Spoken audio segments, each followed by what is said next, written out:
Estamos de regreso con usted.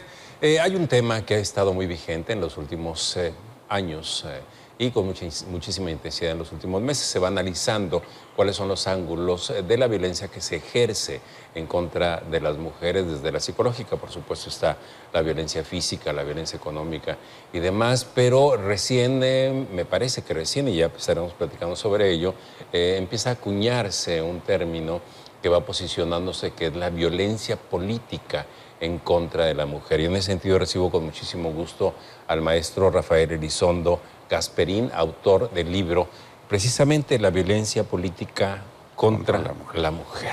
¿En qué consiste esto? Muchas gracias. Bueno, reforcemos la idea, creo que tenemos un panorama más o menos sobre esto. Claro que sí.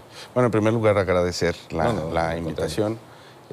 Sí, es un tema muy sensible de cara al proceso electoral histórico que vamos a tener en este país, en donde se están renovando más de 3,000 cargos. Existen figuras federales, estatales, municipales. Así es.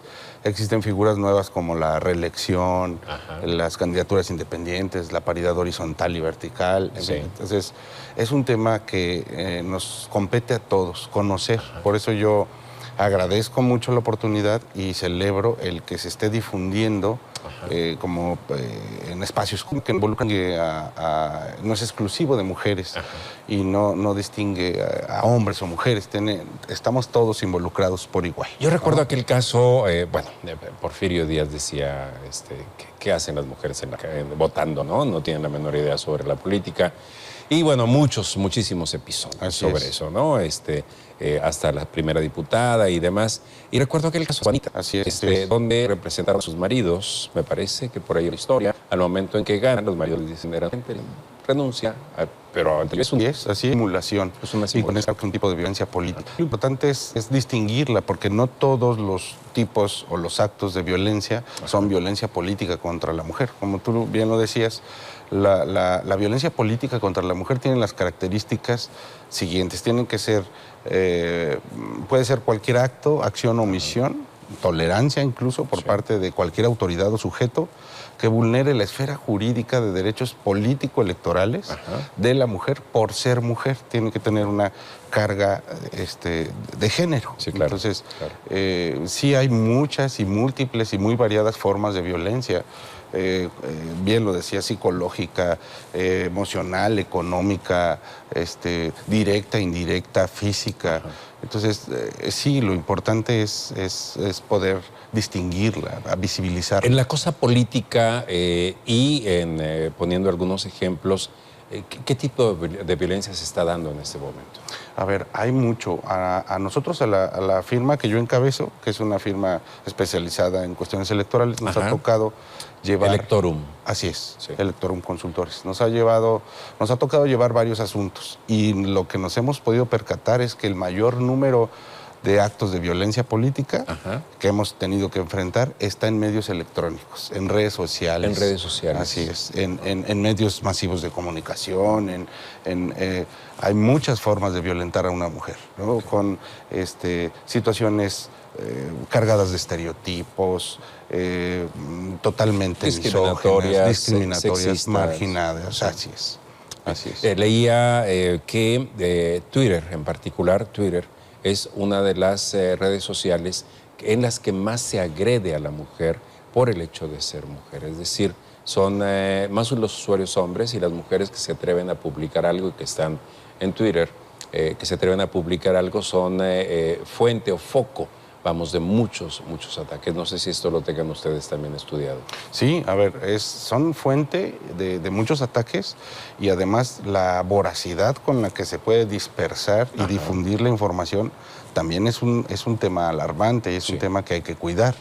Entonces, uno de los retos que tenemos todos ahorita, sociedad civil, autoridades, académicos, desde el litigio, es tratar de pensar qué herramienta se puede construir para, en casos de violencia política contra la mujer, poder bajar de la nube este tipo de de afectaciones.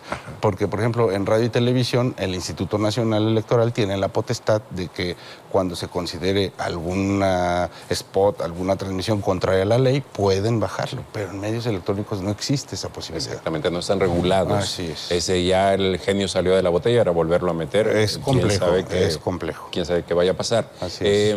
Yo no sé si se haya paliado este asunto, si se haya controlado, si haya buscado una solución, pero en algún momento en que se habló de la equidad de género en las candidaturas que se ofrecían a las mujeres, dijeron, sí, ok, vamos a meter al 50% de mujeres, etcétera, etcétera, y las mandaban a distritos muy difíciles. Así es. Y las mandaban a alcaldías muy difíciles de ganar por ese partido, ¿no? Así es. ¿Sigue ocurriendo? Sigue ocurriendo. O sea, a ver, eso es una realidad, ¿no?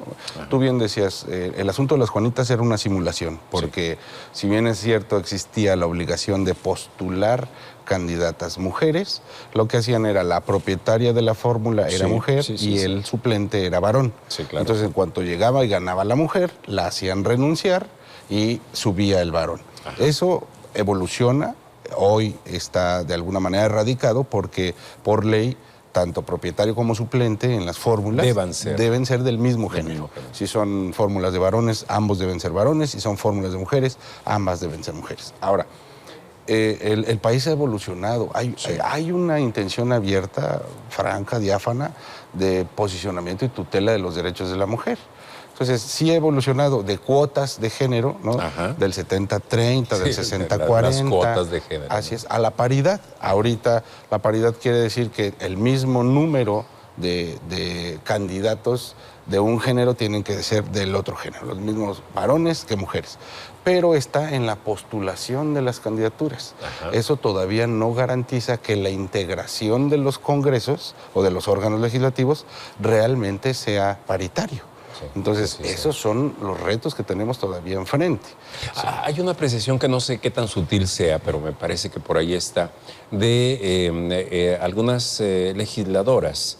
Digo, por supuesto, hay gente que hace propuestas muy, muy importantes, pero da la impresión que a algunas legisladoras les ceden algunos temas que son, digamos, más nobles, menos rudos, más amables, menos emproblemados y demás. A mí me parece que ese es un asunto que subestima a la mujer. No sé si esto esté ocurriendo, lo hayan detectado. Mira, sí, yo creo que no debería... Algo que tenemos incluso que combatir de origen, y el origen es desde la familia, son los roles. No deberíamos de tener roles para varones y roles para mujeres. En realidad todos tendríamos que tener las mismas posibilidades, ¿no? Efectivamente, por ejemplo, la igualdad la tenemos prevista en la Constitución, en la ley. Sí, pero en la realidad no se da. O sea, como bien dices, la mujer la ponen a competir en distritos o municipios perdedores, tiene escasas posibilidades, no compite igual. Y hay muchas cosas, ¿no? A mí me ha tocado ver, por ejemplo, en la postulación de una candidatura mujer, lo primero que le preguntan socialmente a su entorno es, ¿y qué vas a hacer con tus hijos? Sí, ¿no? Entonces, como si no fueran también hijos como si no fueran hijos del esposo, varón, ¿no? Del esposo, ¿no? Entonces, ese tipo de situaciones son las que desde origen hay que empezar a erradicarlas, contenerlas, ¿no? Bien, maestro Rafael Elizondo Gasperín, ¿cómo está estructurado finalmente este libro que hoy se presenta? Así es. Hoy se presenta en la Comisión Estatal Electoral a las 11. Es un libro que la intención es un ejercicio de sistematización de información. Y representa los retos que nosotros tuvimos como firma, como litigio estratégico, para defender los derechos de una mujer violentada. A ver, quiero entender que arroja luces sobre la situación que está en la que está inmersa la mujer en la cuestión de la violencia política. Sí, o sea, lo que busca es generar una herramienta de divulgación de los temas relacionados con la violencia política contra la mujer. Son 3 capítulos, está conformado con 3 capítulos. El primer capítulo son todos los antecedentes y evolución histórica, toda la lucha de las mujeres, que ha sido una lucha permanente, constante, evolutiva. Y que ha dado origen a una serie de acciones que ha tomado el Estado mexicano. El segundo capítulo son todas esas acciones. ¿Qué son las acciones afirmativas? ¿Cómo funcionaban las cuotas de género? ¿Qué es paridad, equidad, paridad horizontal y vertical? Todas las figuras que el gobierno ha implementado en aras de tutela de los derechos de la mujer. Y el tercer capítulo vienen todos los precedentes, tanto de tribunales, de institutos y de la Procuraduría, que hasta el corte de información existían sobre el tema, con números de expedientes, argumentos, los links, como para que la gente tenga la oportunidad de, según su interés, ir analizando lo que más les vaya llamando la atención. ¿A quién ubicarías, maestro Elizondo, como el destinatario principal de esta publicación? Fíjate que la publicación va dirigida al público en general. No es una publicación técnica o especializada. No es muy técnica, no es densa, no es pesada. Así es. De hecho, se incluyen herramientas didácticas con la finalidad de un tema tan complejo, hacerlo accesible, entendible. Luz, ¿no? Así es. Que de pronto pareciera... bueno, la simulación está presente, ¿no? Entonces se encubren muchas cosas, ¿no? Así es. ¿A qué hora la presentación? A las 11. 11 de la mañana. Hoy a las 11, en la Comisión Estatal Electoral. Comisión Estatal Electoral. Maestro Rafael Elizondo Gasperín, muchas gracias. Al contrario. Gracias y muchas felicidades. Digo, creo que tocas un tema muy, muy específico en este caso. Ya habíamos platicado aquí en este espacio sobre la violencia política contra la mujer, pero sí, hay indicadores, hay estudios, hay análisis, reflexiones y demás, pero no había habido una publicación, por lo menos no que yo. Muchas gracias. Supiera, ¿no? Muchas gracias, maestro. Al contrario, muy amable. Muchas gracias. Nos vamos con Rosy. Nos vamos con Rosy, del otro lado del estudio. Muchas gracias y continuando con más información.